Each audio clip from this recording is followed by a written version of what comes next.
So Drew, so Joe, we are talking about what these teams in the playoffs have to do to get back to the playoff and to a national title game. Now, I called you Drew to start off. Why I did that was because of this. Drew Allar announced that he is returning to Penn State along with Singleton and along with Katron Allen. You do lose a DC today, so I think all of this is relevant. But when you look at Penn State, what do they have to do to get back to a Final Four? They're also losing national title. They're also losing Abdul Carter. Right. The Zane Durant is coming back. Is Wheatley the safety? Is he coming back? I haven't seen any news regarding that. I don't know if that has changed since we started taping this, but Blake, this is pretty simple for me. Nick Singleton, Katron Allen coming back is obviously significant because that's the bread and butter of this team. Kotelnicki at Kansas, and now his first year at Penn State. This offense has been driven off of creativity in the run game.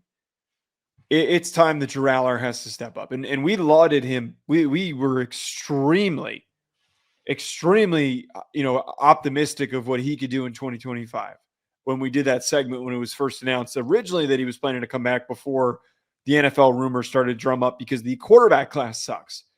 The way that he played in that game against Notre Dame was awful. He cost them that game. It's not just his fault, though. This team is devoid of receiver talent. And the craziest part is that this Penn State team, this program, especially under James Franklin, it's not like they've had struggles finding receivers. They have some of the best receiver prospects to come out in the last 10 years that have gone on to the NFL.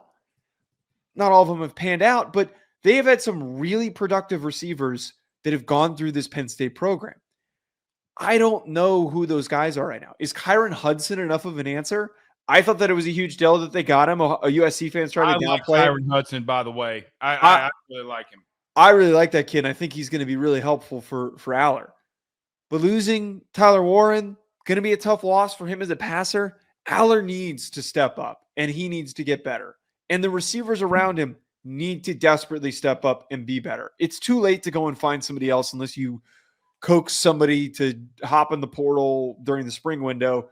But that is the most obvious glaring weakness at the moment is that you can't throw the ball in crucial situations. You just can't. I think it's going to be interesting to see what Allar looks like in his second year under Andy Kotelnicki. I think that is one of the more intriguing storylines going into the next season. I also think that Kyron Hudson, I've seen him block 2 punts. I've literally seen him come down with ridiculous catches. I've seen the kid do it all. I do agree. I don't know if he's enough, but my God, is he a massive upgrade from what you had? Yeah. I mean, like they're massive upgrade. I agree with you wholeheartedly. I know that you can run the football on anybody. I've seen it. I've seen it with my own eyes.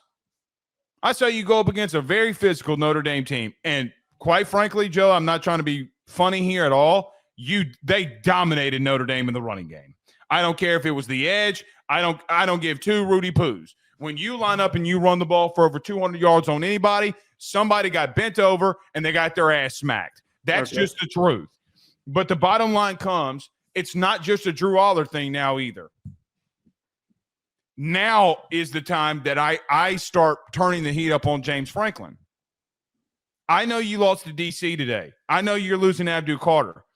He was losing to the teams that he wasn't more talented than. I don't expect anything more than that.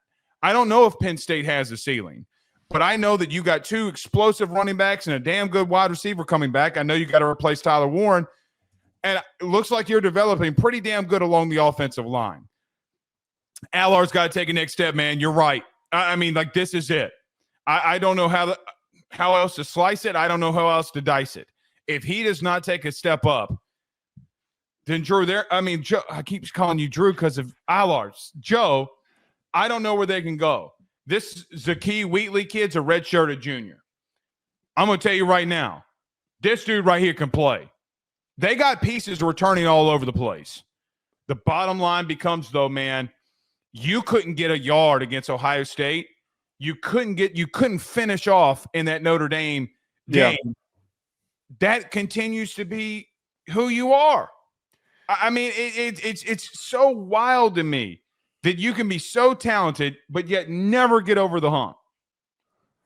I think one thing that now you bring up actually something that's really interesting. James Franklin does need, I think, more fire under his ass because, he got this handout of an extension because he was getting phone calls for SEC opportunities in 2021. He gets a 10-year, $85 million a year contract. They're not going to fire him. But, I mean, shit. If we just saw what Norvell did and what Brian Kelly did, I would think that the athletic administration should try and do the same exact thing with James Franklin. I think that they need to go to him and say, you're locked in here. We're not going to try and get rid of you. I'm not saying that they would try to fire him, but there should be a reinvestment back into the program because the results aren't cutting it. They've been really good. They've been good enough, but what's the expectation if you're Penn State? I think the point that you partially indirectly brought up here is a very important one. Franklin has to finish. Not getting the national championship game against the guy who's in his third year, that's unacceptable. That should be unacceptable to Penn State's athletic administration. It should be unacceptable to Penn State's fans and the players on this roster. Putting money back into the program, I think, is a simple way to approach it, and it's obviously a very complex issue, but they need to do more, and it all starts with boosting their offense. I'll say this. Since 2016, Franklin's won 11 games in 16, 11 games in 17, 9 games in 18, 11 games in 19. I'm not counting COVID. He went 7-6 after COVID. He went 11-2, 10-3, 13-3 his last 3 years. I get what you're saying, but it's getting damning. I don't think he's remotely – you can't fire him. No, and that's why I don't think that I mean, you can't fire him when he's got until 30-31. No, that's not on the table, and that's not what I'm suggesting. I mean, that's fair. I think the reason I say turn the fire up, because if you can't win with these pieces coming back, I know you got generational dudes that are leaving your team. I get that. Man, when you have a quarterback that's got that level of talent, the expectations rise. With that running game, it rises. I get they got problems at wide receiver. You're going to have to win one of these games now. I mean, like, this is cut up or shut up time. Like, either you're gonna have to win, get to a natty, or win that sucker, because I would have no faith that you can get over the hump. And at some point, you got to cut your loss. So I don't think they can fire him right now. But man, shit's gonna start getting really interesting if. They got to hit the DC hire out of the park. That's the last thing for me. I mean, that has to be James Franklin has hired Tom Allen and Manny Diaz back-to-back. I'm going to give him the benefit of the doubt, if I'm being honest. I'm curious what direction he's going to end up going in. I don't know, but both of them blitzed. Probably going to be somebody aggressive. I'm really quickly kind of curious, like, who were some of the candidates that had some of the best defenses in the country this year. It'd be Indiana, Ole Miss, Golden ain't leaving. You're not getting Tennessee's Jim Knowles. DC. Why am I? Yeah, you're not getting Jim Knowles. You're not getting Al Golden from Notre Dame. They're not going to Tennessee and getting that dude. Ain't happening. You're not getting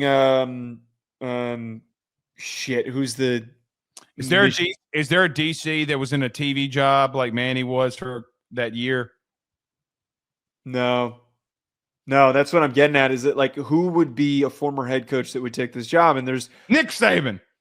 Yeah, Nick Saban would be the only one that I could possibly think of. I don't know who Indiana's defensive coordinator is off the top of my head, but like I'd pick up. Nobody's hired him away. I'd pick up the phone and call him. Maybe. What about who's South Carolina's DC? I don't remember, but he ain't leaving either. I would think Penn State would have more money than South